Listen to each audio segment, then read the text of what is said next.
शंकर नाम का एक आदमी अपने खेत में मजे से सो रहा था।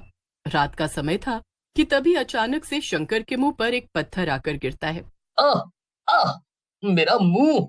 ये ये मेरे ऊपर पत्थर किसने फेंका? कौन है? कौन है? दिन दहाड़े किसका इतना दिमाग खराब है? हे भगवान! ये क्या हो रहा है? पानी और बर्फ का तो पता था, पर ये पत्थर की बारिश कब से होने लग गई? जमाना बड़ा खराब हो गया है। अब आसमान से कुछ भी बरसता है। शंकर भागकर अपने घर की तरफ जाने लगता है, लेकिन तभी उसकी नजर जमीन पर पड़ती है। असल में यह आसमान से पत्थर नहीं बल्कि हड्डियां गिर रही थी। हे भगवान!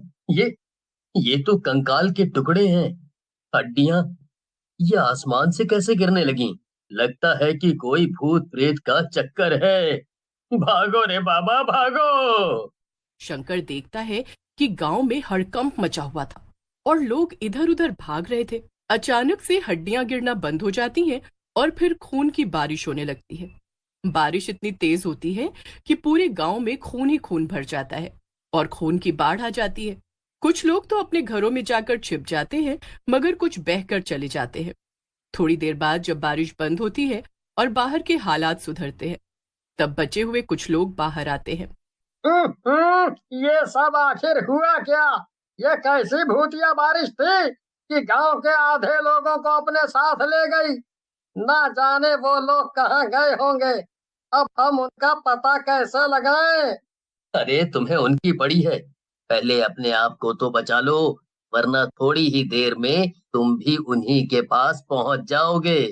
पहले तो आसमान से हड्डियां गिरी और फिर कितना सारा खून। मानो या ना मानो, इस सब के पीछे जरूर किसी भूत या चुड़ैल का हाथ है।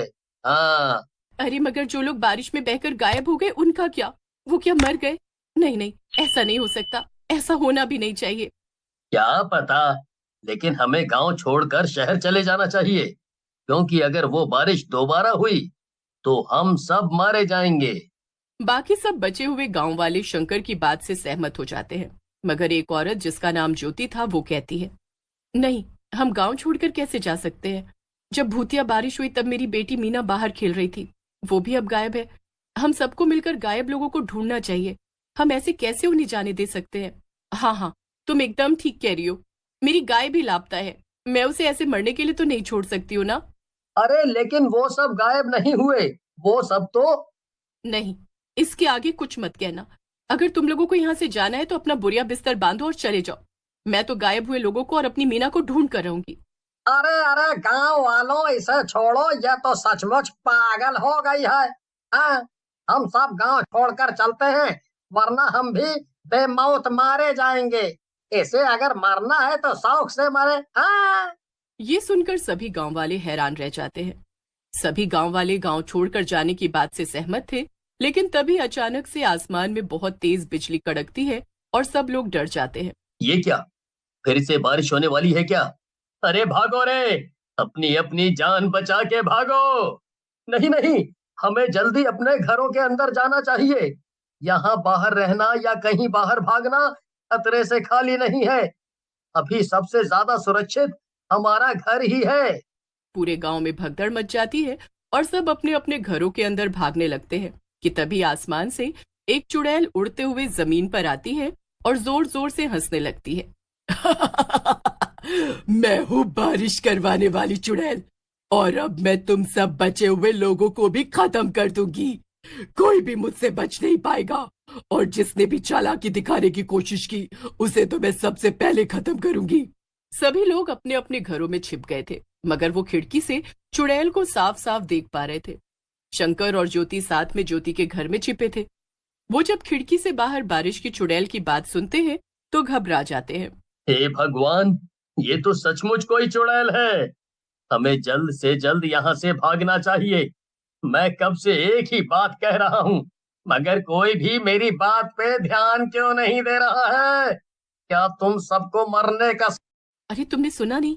उस चुड़ैल ने क्या कहा? वो किसी को नहीं छोड़ेगी। वो गांव से बाहर किसी को जाने ही नहीं देगी, और उसने हमें चालाकी दिखाने से भी मना किया है। तुम्हें उसकी धमकियों से डर नहीं लगता क्या?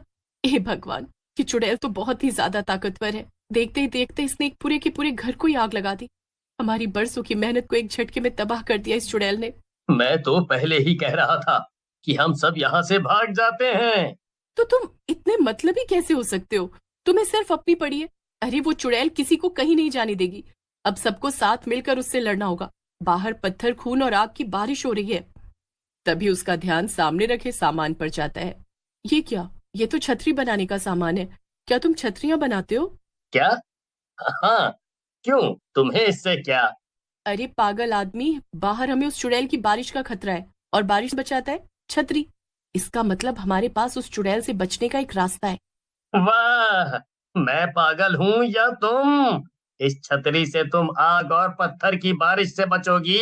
पहले तो वो चुड़ैल तुम पर हंसेगी और फिर तुम पे पत्थर बरसा बरसा के तुम्हें मार डालेगी। मेरी पूरी बात तो सुनो। तुम कपड़े की छतरी मत बनाओ। मैं तुमसे एक ऐसी छतरी बनाने के लिए कह रही हूँ जिससे कि हम उस चुड़ैल से लड़ सके। होगी एक लोहे की छतरी जिस पर पत्थर और खून की बारिश का कोई असर नहीं होगा। तुमने फायर प्रूफ कपड़ों और हथियारों के बारे में तो सुना ही होगा ना? ऐसी चीजें जिनमें आग नहीं लगती है। तो बस तुम्हें वैसी ही छतरी बनानी है। लेकिन मेरे पास तो सिर्फ छतरी बनाने की कला है। ये जैसी छतरी तुम बनाने को कह रही हो, उसका सामान मेरे पास नहीं है। उसके लिए तो हमें कलुआ लोहार से सामान लेना पड़ेगा।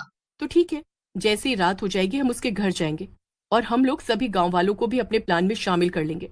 फिर हम उस चुड़ैल को आसानी से हरा पाएंगे। रात होते ही ज्योति और शंकर काम पर लग जाते हैं। शंकर और उसके साथ गांव के कुछ और लोग भी छतरी बनाने में लग जाते हैं। अगले दिन सभी गांव वाले चुड़ैल का सामना करने के लिए पूरी तरह से तैयार थे।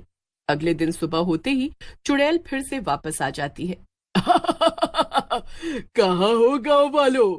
देखो मैं आ गई।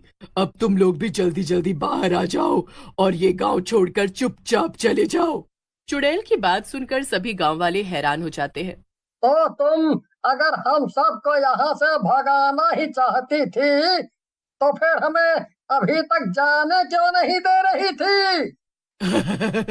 वो तो बस मैं तुम्हारे साथ थोड़ा खेल रही थी। और वैसे भी क्या पता तुम लोग पहले मेरे कहने पर गांव खाली करके ना जाते और मेरा कहा ना मानते। लेकिन अब इतनी तबाही देखने के बाद तो मुझे पूरा यकीन है कि तुम लोग यहाँ से चुपचाप चले जाओगे। ये सब क्या है? ये इस चुड़ैल का क्या नया नाटक है? अब मैं तुम लोगों को आखिरी मौका दे रही हूँ। जल्दी से गांव खाली कर दो। तभी ज्योति घर से बाहर आ जाती है और चुड़ैल से कहती है, लेकिन तुम ये सब कर क्यों रही हो? हमें यहाँ से भगाकर भला तुम्हें क्या मिलेगा?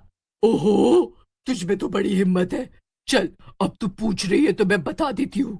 दरअसल मैं ये सब इसलिए कर रही हूँ क्योंकि बरसों से मैं यहाँ वहां भटक रही हूँ और अभी तक मुझे कोई भी ऐसी जगह नहीं मिली है जहाँ मैं अपना घर बना कर रह सकूं। मगर ये जगह मुझे बहुत पसंद आ गई है और इसलिए मैंने तय कर लिया है कि मैं यहीं रहूंगी।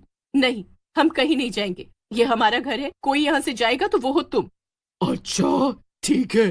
तो अब जो कुछ भी होगा उसकी जिम्मेदार तुम खुद होगी। इतना कहकर चुड़ैल फिर से अपनी भूतिया बारिश चालू कर देती है। लेकिन अब कोई भी उससे नहीं डरता है क्योंकि शंकर ने अपने बनाए हुए छाते सब लोगों में बांट दिए थे।